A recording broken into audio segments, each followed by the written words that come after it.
তো ইসলাম নারীকে সোনার মতো সম্মান দিয়েছে। আজকে তারা বলছে আমরা নাকি নারীর স্বাধীনতা দেইনি। ওরা তোমাদের থেকে স্বাধীনতা শেখা লাগবে না, তোমাদের থেকে সভ্যতা শেখা লাগবে না। অ্যাবস্টেইন ফাইলস দেখেননি? হাজার হাজার পৃষ্ঠার নথি প্রকাশ পেয়েছে।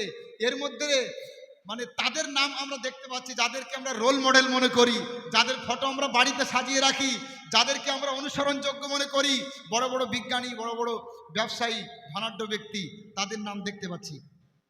তারা সবাই তো আল্লাহর ওলির পরিচয় দিয়েছে নাকি বলেন? ও মুসলমান, এরা বলে ইসলাম নাকি নারীর স্বাধীনতা দেয়নি, অথচ আজকে যারা আমাদেরকে বলছে ইসলাম নারীর স্বাধীনতা দেয়নি, নারীর সম্মান দেয়নি, আজকে আমরা দেখতে পাচ্ছি তাদের বুক থেকে, তাদের ওই সভ্যতার বুক ছেড়ে মাসুম মাসুম বাচ্চাদের কান্নার আওয়াজ বেশি আসছে, ঠিক না বে ঠিক? এরা শুধু বাচ্চাদেরকে পাচার করেনি, পাচার করেছে, ধর্ষণ করেছে, এমনকি আমরা শুনতে পাচ্ছি মাসুম মাসুম বাচ্চাদেরকে ভক্ষণ পর্যন্ত করেছে, ঠিক না বে ঠিক? আর তোমাদের কাছ থেকে শিখতে হবে আমাদের সভ্যতা। একজন বিজ্ঞানী, আমি নাম বলবো না,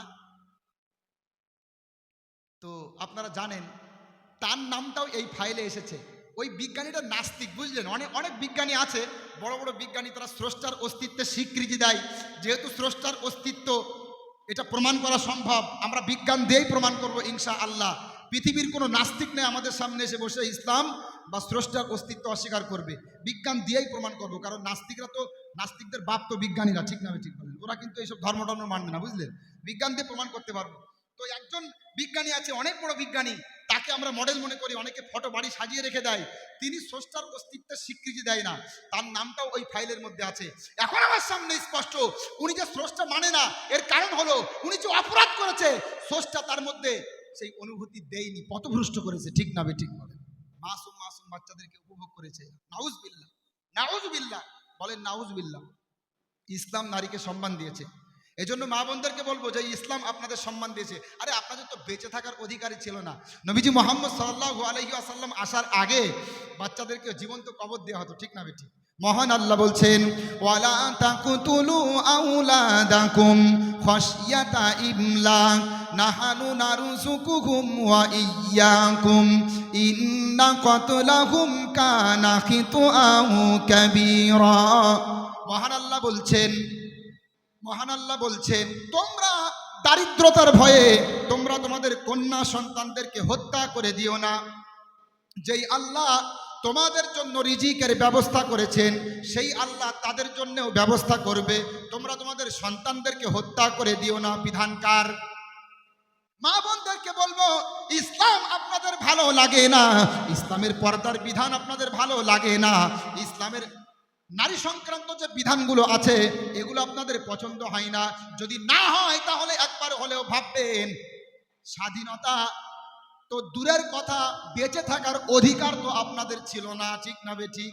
ইসলাম তো আপনাদের বেঁচে থাকার অধিকার ফিরিয়ে দিয়েছে। ইসলাম কি বলছে? হত্যা করা যাবে না।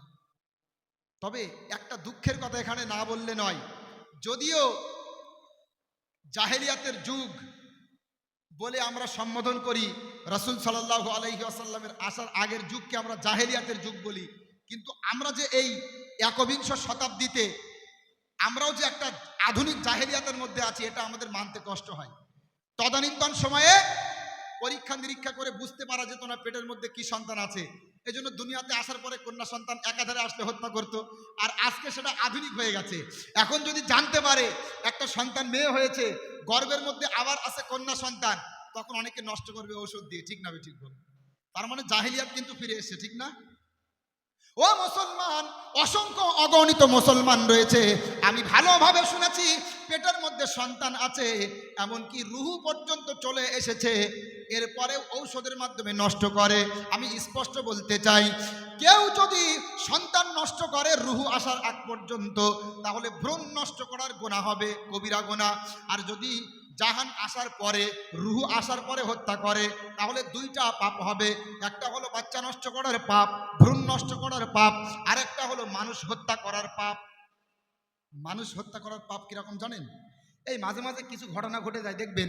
গতকালকে যখন আমরা ওই সাইডে যাই, হাসনাবাদে মাহফিল ছিল, তো ওখানে ওই যে বাদুড়িয়া যে জায়গাটা আছে না, একটা ঘটনা ঘটেছে।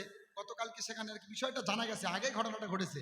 একজন বিএলও, বুঝলেন, সে নিজেও মুসলিম, আর একজন মুসলমানকে এটা সংশোধন করতে হবে, এটা সংশোধন করতে হবে, এ করতে হবে, তা করতে হবে বলে মোটামুটি প্রলোভন দেখিয়ে এক জায়গাতে এনে তাকে মেরে টুকরো টুকরো করে ফেলে দিয়েছে। ঠিক না বেঠিক? এই ঘটনা ঘটেছে বাদুড়িয়ার ওখানে। তা যে মারলো সেও মুসলমান, যাকে মারা হলো সেও মুসলমান। এরা জানে না যে মানুষ হত্যার কত বড় পাপ। মাঝে মাঝে আমাদের সমাজে মার্ডার কেস হয় না বলেন? হয়তো নাকি?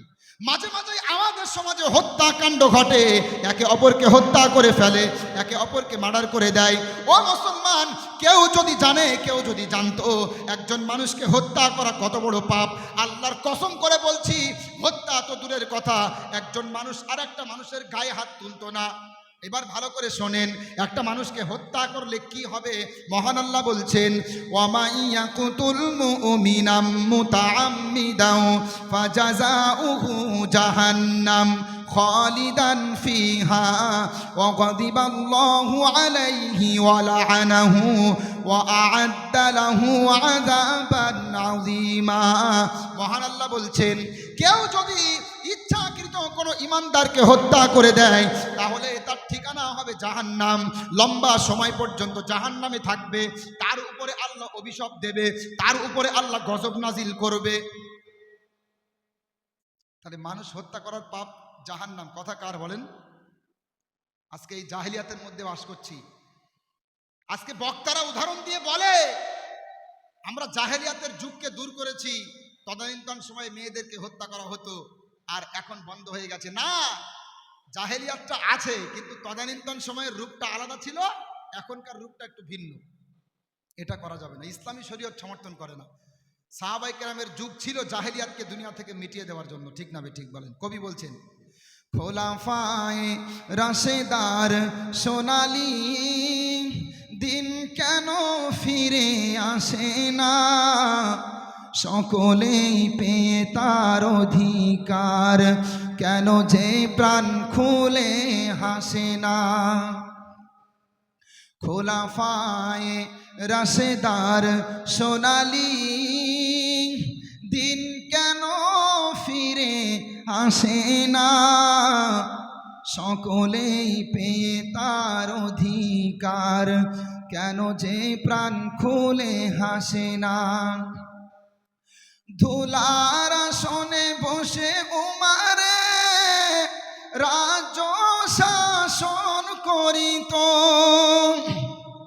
খলিফা উমরের শাসনে না খেয়ে কেউ নাহি মরিত, সেই উমারের মতো এ ধরায় কোনো দিন আর কি হবে না। আল্লাহু আকবার। এই গজলের মধ্যে কি বলা হচ্ছে দেখেন, সাহাবী উমর রাদিয়াল্লাহু তাআলা আনহু তিনি ধুলোর আসনে বসে ইসলামী রাষ্ট্র শাসন করেছে।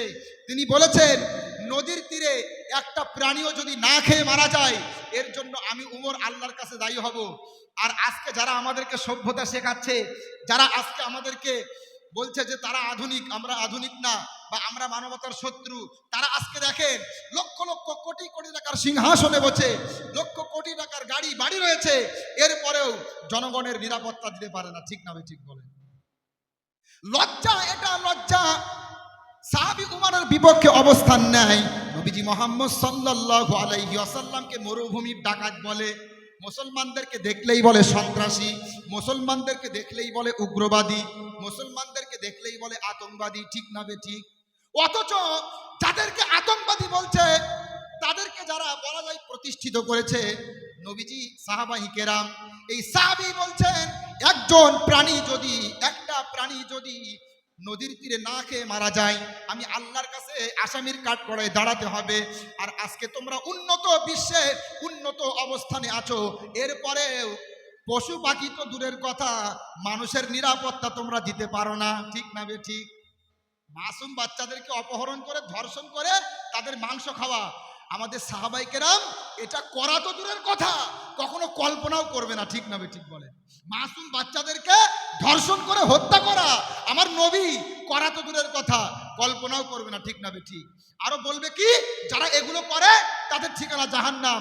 সুতরাং তোমাদের থেকে আমাদের সভ্যতা শেখা লাগবে না ভাই।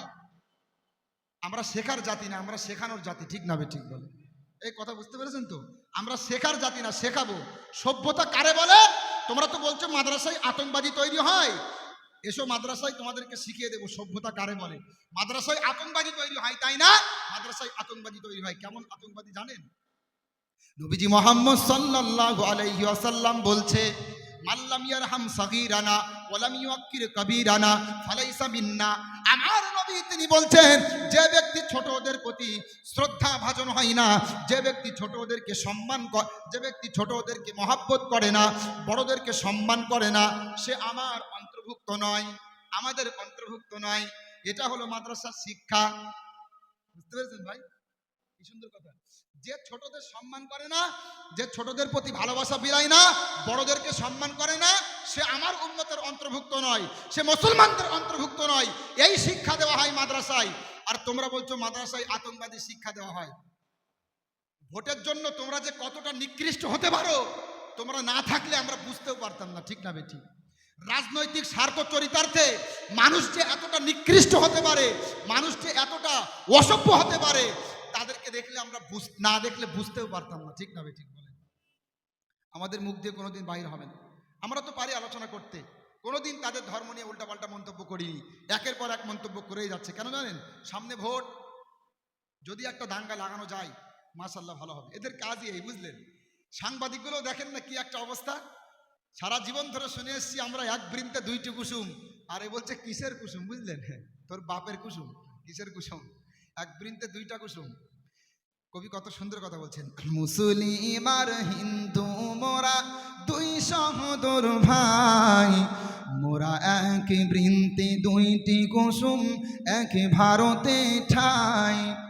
মুসলিম আর হিন্দু মোরা দুই সহোদর ভাই, মোরা এক বৃন্তে দুইটি কুসুম, এক ভারতে ঠাই। আমাদের বলতে সমস্যা আছে নাকি? আমরা বলবো, আমরা তাদেরকে ভাই মনে করি, বিশ্বাস করেন। আমার অনেক পরিচিত মানুষ আছে যারা অমুসলিম ভাইরা, তাদের সাথে ভালো সম্পর্ক আছে আমার, বিশ্বাস করেন। এখন তাদের মধ্যে একটা শ্রেণী বেরিয়েছে, এরা তো বলছে তারা তারা ভাই ভাই, মুসলমান ওদের ভাই না, বুঝলেন? এই রকম সাম্প্রদায়িক মন মানসিকতা, এই রকম হিংসা নিয়ে রাতের বেলায় ঘুমায় কি হয় বলেন তো? এরা, আমি সেটাই ভাই মাঝে মাঝে, বুঝলেন? কাজী নজরুল ইসলামের কবিতা আমরা বলেছি এবং বলবো, আমাদের ভালোবাসা জিতে যাবে।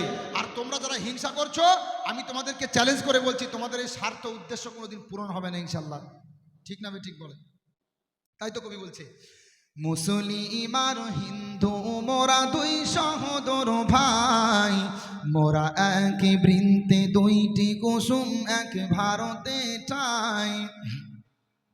মুসলিম যার সৃষ্টি রে ভাই, হিন্দু সৃষ্টি তারি, মোরা বিবাদ করি করে খুদার উপর খুদকারী। ঠিক না ঠিক বলেন? একজন হিন্দু ভাইও যার সৃষ্টি, একজন মুসলমানও তার সৃষ্টি, ঠিক না ঠিক?